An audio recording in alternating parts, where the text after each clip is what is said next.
thank you for being thank you. here. I enjoyed. Yes, I hope you did. Masaya. Oo. Very heartwarming Noy. and very touching. Oo. Very crying. Oo, Very crying. Very, Miel, ikaw ba yan? heartwarming. Pero Dad, eto na. Mas mahirap ito kaysa makipagdebate Concert sa king na. Oo. Ang first set of his life. This is for you.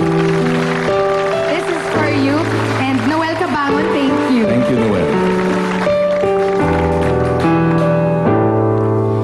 Panahon ng pagkakataon. Ikaw na. Ayan mo yun. Mabalik ba ang kahapon?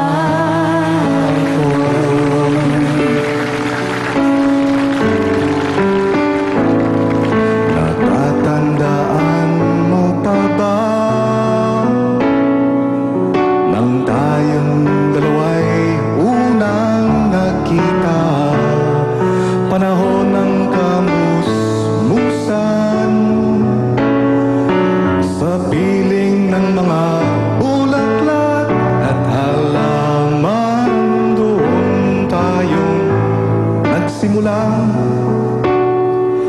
mga at tumula. Sorry. Lumilipas ang panahon, kabiyak ng ating gunita. Ang mga puno, halaman, bakit kailangan lumisan? Panahon ng pagkakataon, may babalik ba ang kahapon?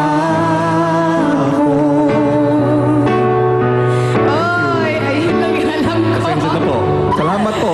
I love you, Dad. Love you Thank you too. again. I love you. And sa audience, salamat sa pagja-jam. Naku, sana Salamat. may mga mic din kayo kanina. Kung narinig niyo lang yung audience sa Simply Casey.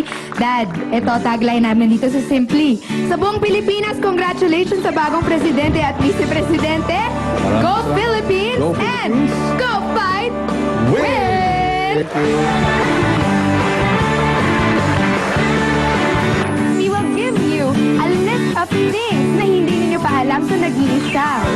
Alternate heartthrob, Mr. Piola Pascual. 25 things you don't know about Piolo Pascual. Kapag ikaw, Piola Pascual, ay na-bad trip, paano namin malalaman, dude? Ano yung pinakaayaw mo?